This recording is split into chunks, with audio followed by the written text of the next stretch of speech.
পটল পটল পটল বাজারে এখন পটলের ছড়াছড়ি, তাই আজকে ভাবলাম পটলের তরকারিটি আমি যেভাবে বানাই নিরামিষভাবে সেটাই আপনাদের কাছে তুলে ধরি।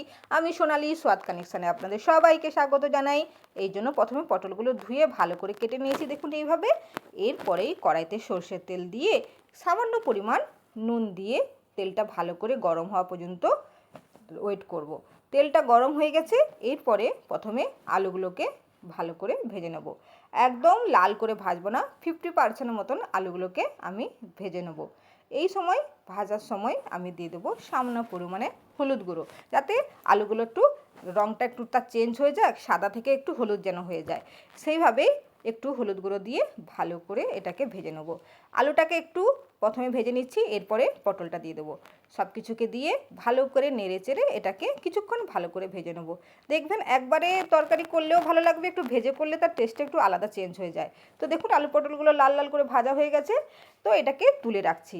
এরপরে কড়াইতে আরও কিছুটা সর্ষের তেল দিয়ে দুটো এলাচের টুকরো, দালচিনি দুটো করে, আর দুটো লবঙ্গ আর দুটো তেজপাতা আর সামান্য পরিমাণে জিরে দিয়ে তেলটাকে ভালো করে গরম করে আমি মশলাটা ভালো করে কষে নিচ্ছি। ফোড়নটা পেকে ওঠার পর আদা আর দিয়ে দিলাম কাঁচা লঙ্কার পেস্ট, ভালো করে পেস্টটা কষে উঠেছে। এই সময় দিয়ে দিলাম পরিমাণ মতো হলুদ গুঁড়ো, লাল লঙ্কার গুঁড়ো আর দিলাম জিরে গুঁড়ো, সব 1 চামচের মতন দিয়ে মশলাটাকে ভালো করে কষে নিয়েছি। এরপরে একটা বড় মাপের টমেটো আমি পেস্ট করে রেখেছিলাম, সেটাই ভালো করে দিয়ে এটাকে মশলার সঙ্গে পুরোপুরি মিক্সড করে দিচ্ছি। এই সময়ে আমি দিয়ে দিচ্ছি পরিমাণ মতো নুন, যাতে টমেটো ভালো করে গলে যাক। তো সুন্দরভাবে দেখুন কালারটা কত সুন্দর এসছে টমেটোর। ভালো করে মিক্সড হয়ে যাওয়ার পর মশলা থেকে তেল ছাড়তে পারো, আমি এখানে সাদা তিল 4 চামচের মতন ভালো করে পেস্ট করে রেখেছিলাম, সেটা দিয়ে মশলাটাকে আরও কিছুক্ষণ কষিয়ে তেল ছাড়তে শুরু করলেই দিয়ে দিলাম আলু পটলগুলো ভেজে রাখা। সব কিছু দিয়ে ভালো করে কষিয়ে নিলাম কিছু সময়ের জন্য।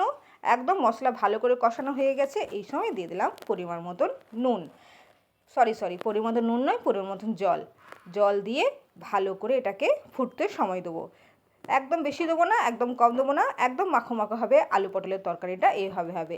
সুন্দরভাবে এটাকে ঢাকতে সময় দিলাম 5 মিনিট জন্য। 5 মিনিট হয়ে গেছে, দেখুন কালারটা কত সুন্দর এসছে, আর গ্রেভিও খুব সুন্দর হয়েছে। ভাতটা মাখার জন্য তো একটু গ্রেভি লাগবে, নাহলে একদম শুকনো শুকনো ভালোও লাগবে না।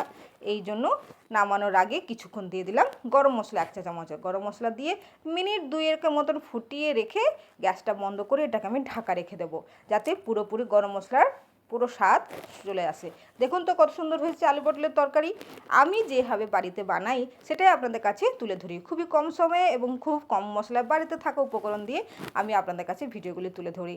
আপনাদের ভালো লাগলে অবশ্যই একটা লাইক দেবেন, পাশে থাকবেন। দেখার জন্য ধন্যবাদ।